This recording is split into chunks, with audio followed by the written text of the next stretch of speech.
संपूर्ण भारत, संपूर्ण विश्व राममय है।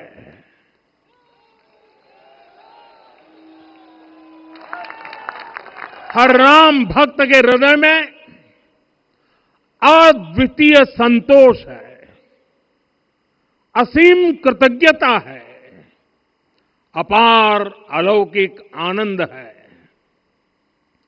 सदियों के घाव भर रहे हैं,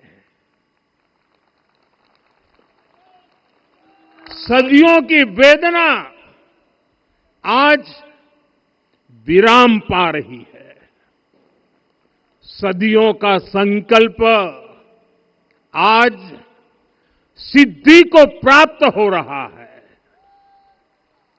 आज उस यज्ञ की पूर्णाहुति है जिसकी अग्नि 500 वर्ष तक प्रज्वलित रही, जो यज्ञ एक पल भी आस्था से डिगा नहीं, एक पल भी विश्वास से टूटा नहीं। आज भगवान श्री राम के गर्भगृह की अनंत ऊर्जा, श्री राम परिवार का दिव्य प्रताप इस धर्म ध्वजा के रूप में इस दिव्यतम भव्यतम मंदिर में प्रतिष्ठापित हुआ है। और साथियों, ये धर्म ध्वजा केवल एक ध्वजा नहीं, ये भारतीय सभ्यता के पुनर्जागरण का ध्वज है। इसका भगवा रंग, इस पर रचित सूर्यवंश की ख्याति, वर्णित ओम शब्द और अंकित कोविदार वृक्ष राम राज्य की कीर्ति को प्रतिरूपित करता है। ये ध्वज संकल्प है, ये ध्वज सफलता है, ये ध्वज संघर्ष से सृजन की गाथा है, ये ध्वज सदियों से चले आ रहे स्वप्नों का साकार स्वरूप है। ये ध्वज संतों की साधना और समाज की सहभागिता की सार्थक परिणति है। साथियों, आने वाली सदियों और सहस्त्र शताब्दियों तक ये धर्म ध्वज प्रभु राम के आदर्शों और सिद्धांतों का उद्घोष करेगा। ये धर्म ध्वज आह्वान करेगा, सत्यमेव जयते नानृतम, यानी जीत सत्य की ही होती है, असत्य की नहीं। ये धर्म ध्वज उद्घोष करेगा, सत्यम एक पदम ब्रह्म सत्य धर्म प्रतिष्ठित, अर्थात सत्य ही ब्रह्म का स्वरूप है, सत्य में ही धर्म स्थापित है। ये धर्म ध्वज प्रेरणा बनेगा, प्राण जाए पर वचन न जाहि, अर्थात जो कहा जाए वही किया जाए। ये धर्म ध्वज संदेश देगा, कर्म प्रधान विश्व रची राखा, अर्थात विश्व में कर्म और कर्तव्य की प्रधानता हो। ये धर्म ध्वज कामना करेगा, बैर न विग्रह आस न त्रासा, सुखमय ताही सदा सब आशा, यानी भेदभाव, पीड़ा, परेशानी से मुक्ति, समाज में शांति और सुख हो। ये धर्म ध्वज हमें संकल्पित करेगा, नहीं दरिद्र कोउ दुखी न दीना, यानी हम ऐसा समाज बनाएं जहां गरीबी न हो, कोई दुखी या लाचार न हो। साथियों, हमारे ग्रंथों में कहा गया है, आरोपितम ध्वजम दृष्ट्वा ये अभिनंदनित धार्मिका ते अपि सर्वे प्रमुच्यते महापातक कोटि भी, यानी जो लोग किसी कारण मंदिर नहीं आ पाते और दूर से मंदिर के ध्वज को प्रणाम कर लेते हैं, उन्हें भी उतना ही पुण्य मिल जाता है। साथियों, ये धर्म ध्वज भी इस मंदिर के ध्येय का प्रतीक है। ये ध्वज दूर से ही राम लला की जन्मभूमि के दर्शन कराएगा और युगों युगों तक प्रभु श्री राम के आदेशों और प्रेरणाओं को मानव मात्र तक पहुंचाएगा। साथियों, मैं संपूर्ण विश्व के करोड़ों राम भक्तों को इस अविस्मरणीय क्षण की, इस अद्वितीय अवसर की हार्दिक शुभकामनाएं देता हूं।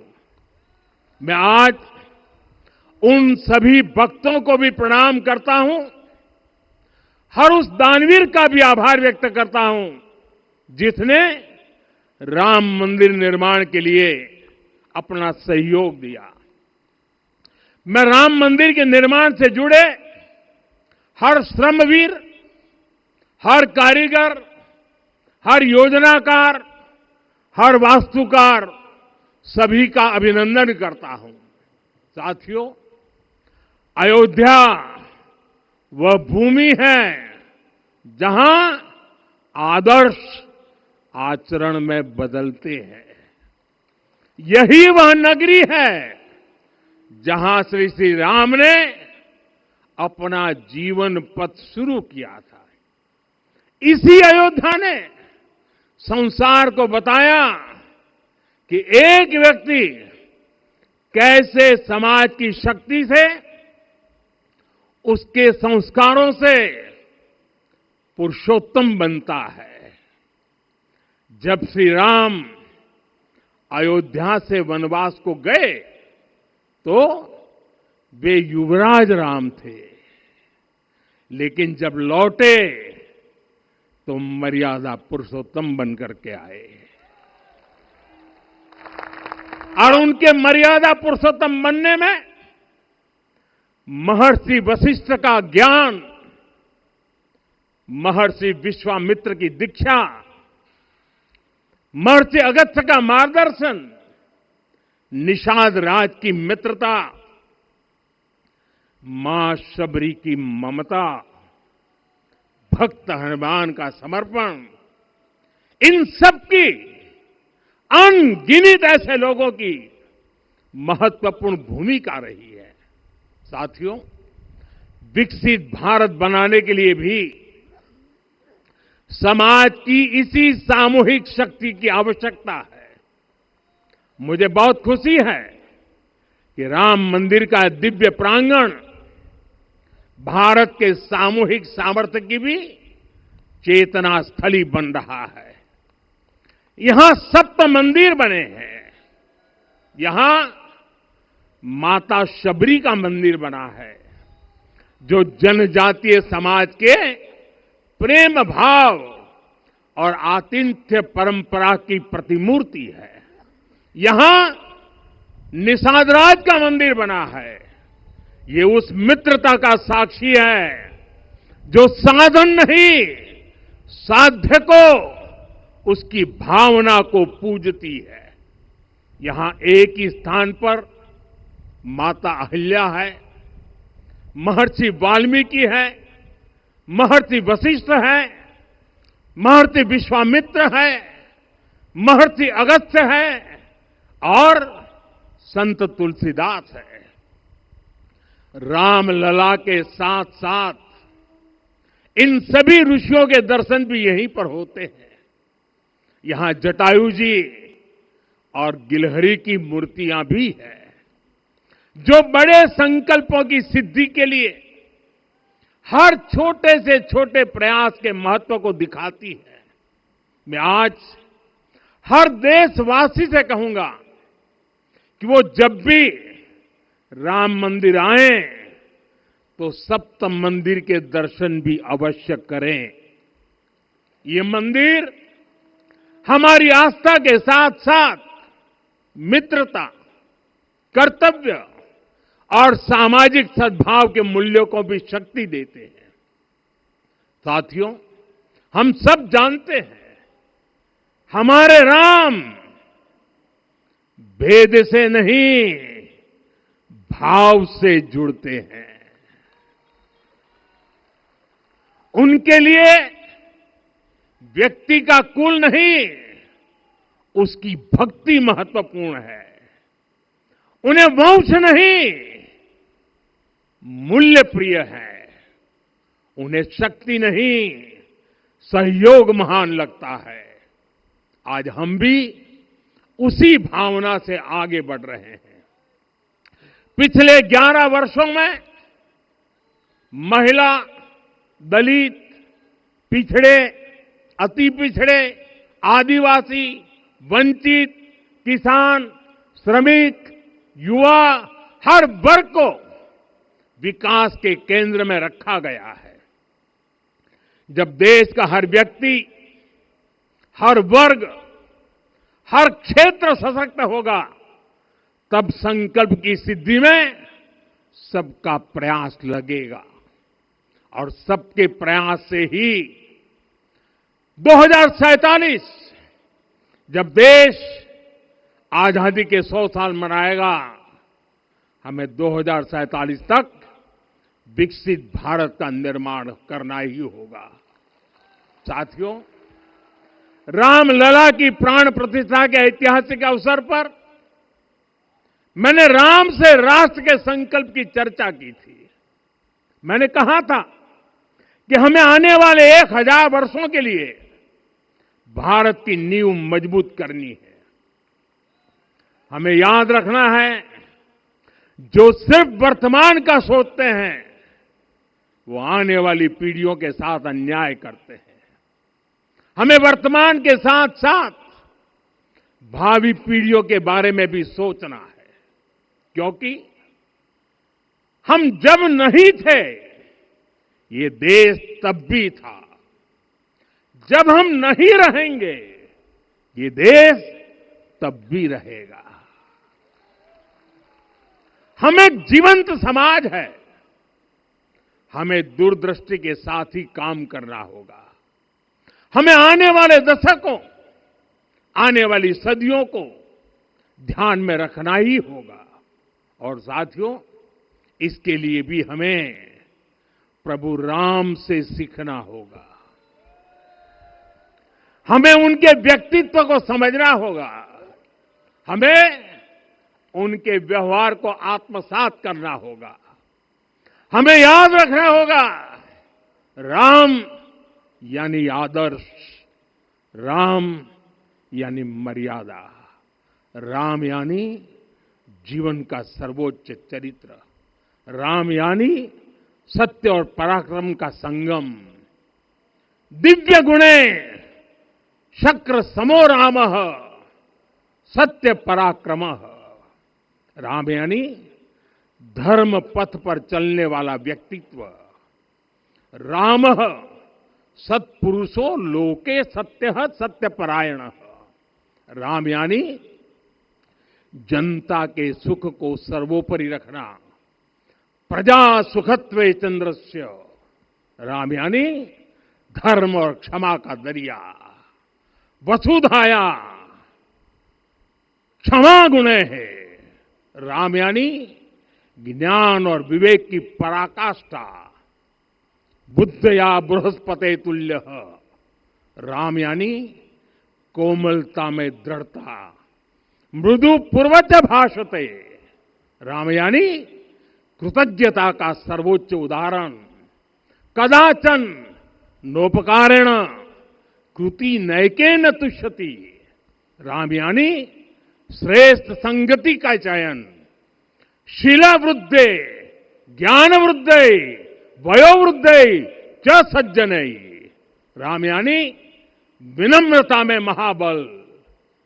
वीर्यवान च वीर्येण महता स्वेन विस्मितः। राम यानी सत्य का अडिग संकल्प। न च अनुत्र कथो विद्वान। राम यानी जागरूक, अनुशासित और निष्कपट मन। निस्तिंद्र अपम्रत च स्वदोष परदोषवित। साथियों, राम सिर्फ एक व्यक्ति नहीं, राम एक मूल्य है, एक मर्यादा है, एक दिशा है। अगर भारत को साल 2047 तक विकसित बनाना है, अगर समाज को सामर्थ्यवान बनाना है, तो हमें अपने भीतर राम को जगाना होगा। हमें अपने भीतर के राम की प्राण प्रतिष्ठा करनी होगी। और इस संकल्प के लिए आज से बेहतर दिन और क्या हो सकता है। साथियों, 25 नवंबर का यह ऐतिहासिक दिन अपनी विरासत पर गर्व का एक और अद्भुत क्षण लेकर आया है।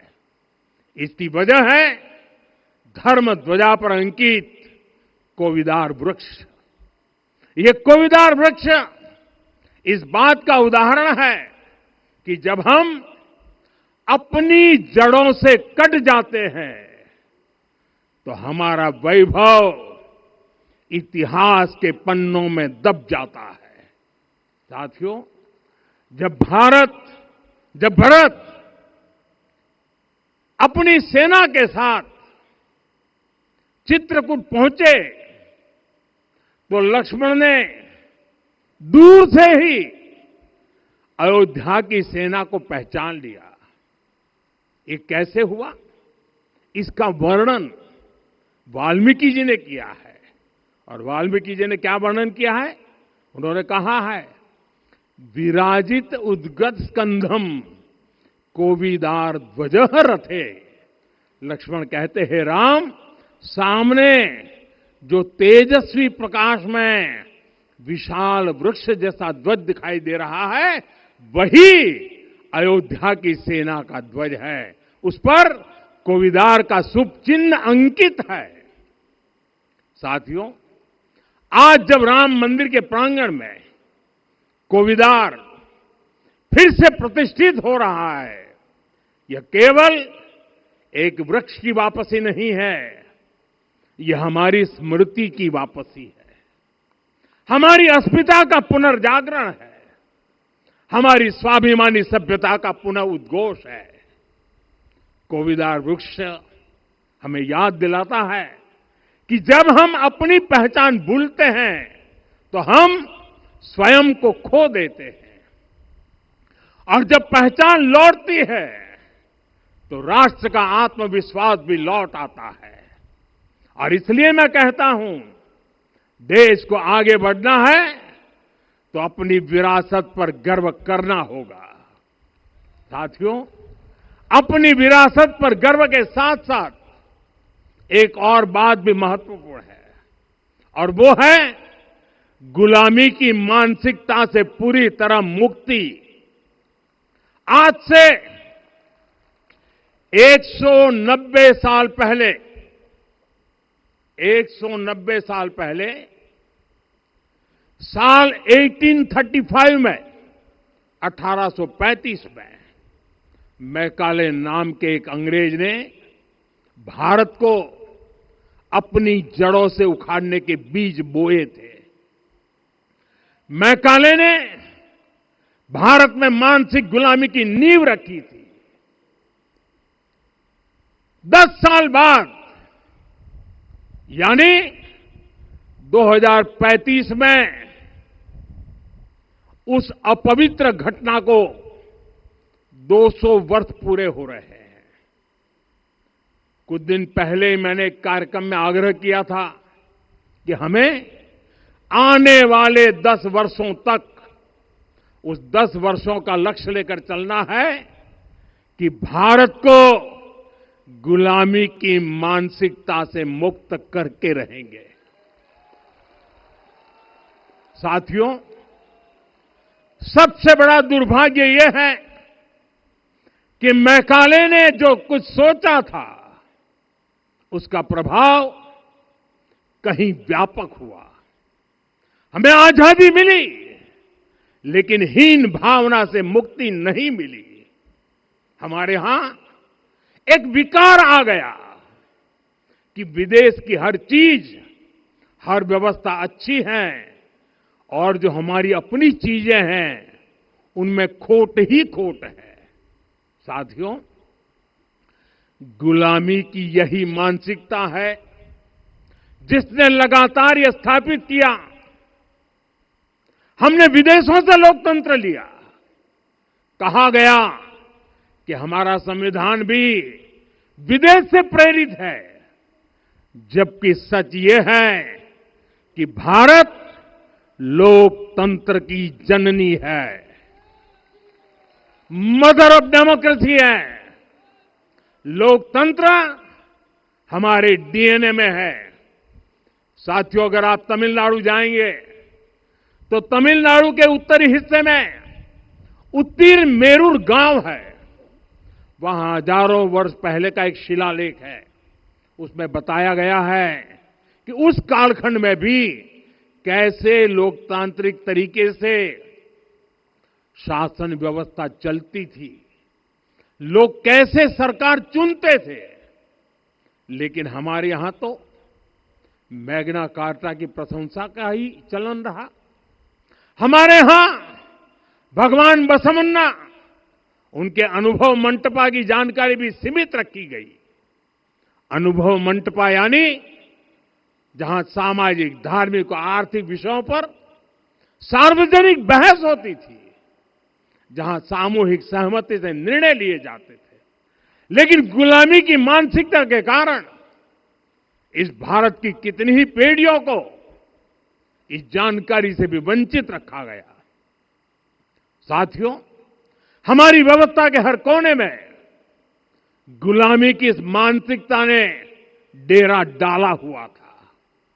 अब याद करिए, भारतीय नौसेना का ध्वज सदियों तक उस ध्वज पर ऐसे प्रतीक बने रहे जिनका हमारी सभ्यता, हमारी शक्ति, हमारी विरासत से कोई संबंध नहीं था।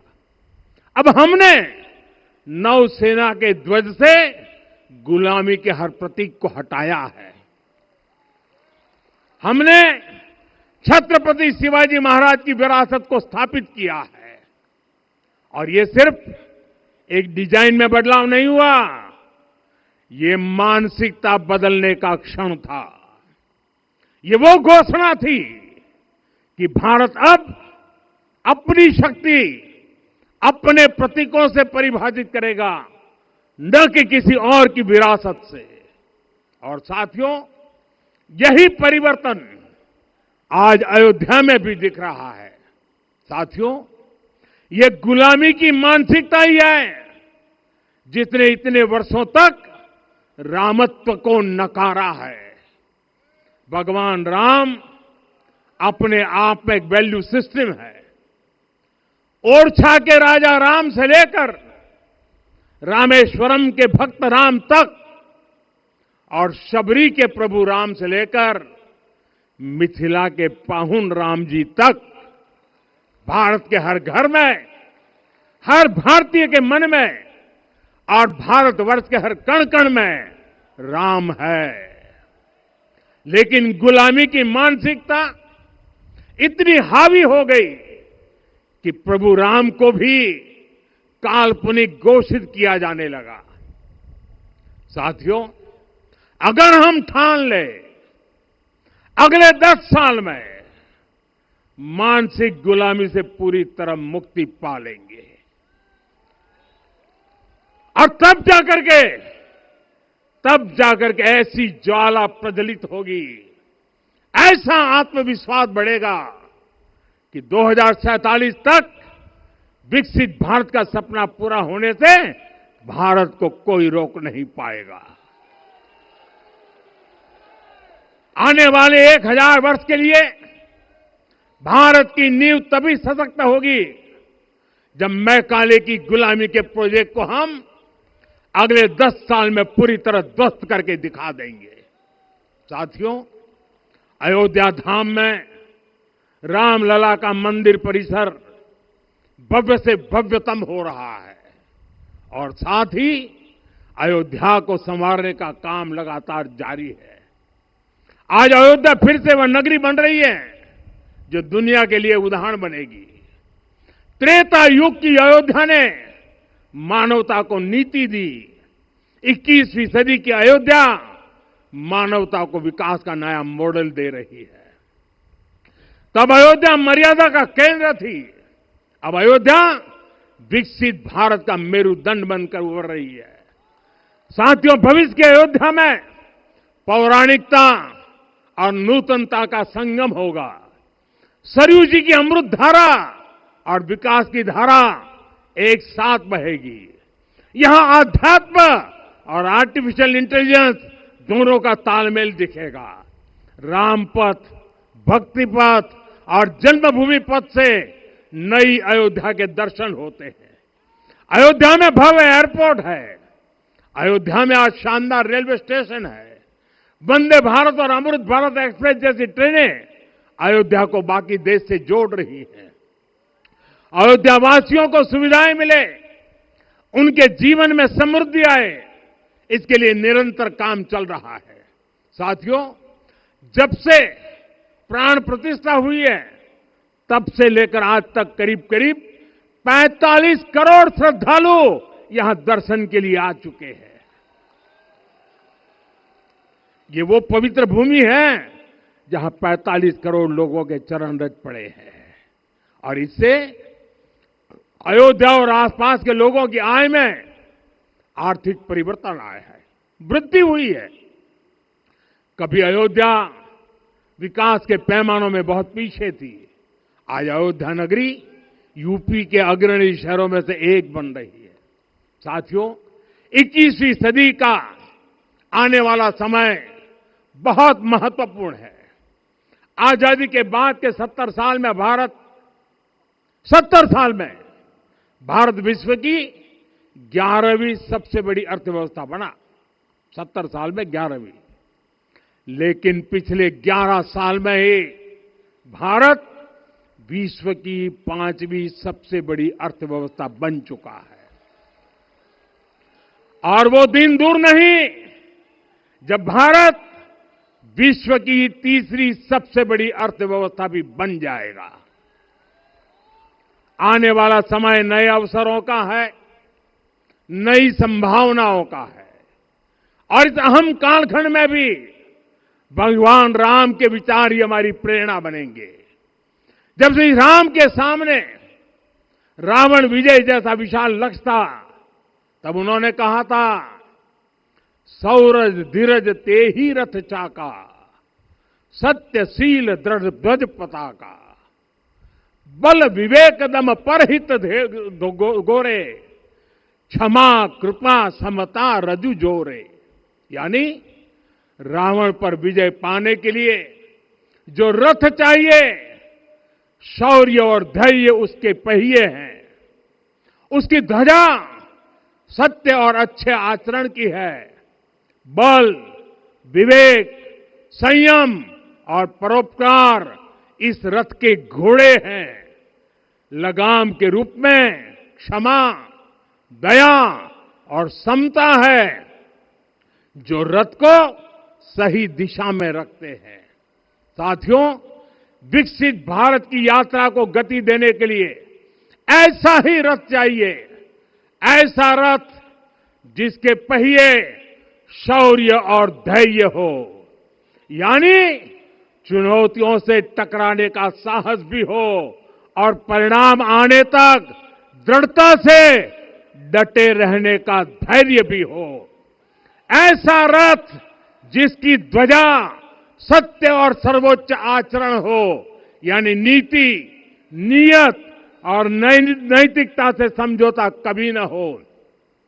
ऐसा रथ जिसके घोड़े बल, विवेक, संयम और परोपकार हो, यानी शक्ति भी हो, बुद्धि भी हो, अनुशासन भी हो और दूसरों के हित का भाव भी हो। ऐसा रथ जिसकी लगाम क्षमा, करुणा और संभाव हो, यानी जहां सफलता का अहंकार नहीं और असफलता में भी दूसरों के प्रति सम्मान बना रहे। और इसलिए मैं आदरपूर्वक कहता हूं, ये पल कंधे से कंधा मिलाने का है, ये पल गति बढ़ाने का है। हमें वो भारत बनाना है जो राम राज्य से प्रेरित हो, और ये तभी संभव है जब स्वयं हित से पहले देश हित होगा, जब राष्ट्र हित सर्वोपरि रहेगा।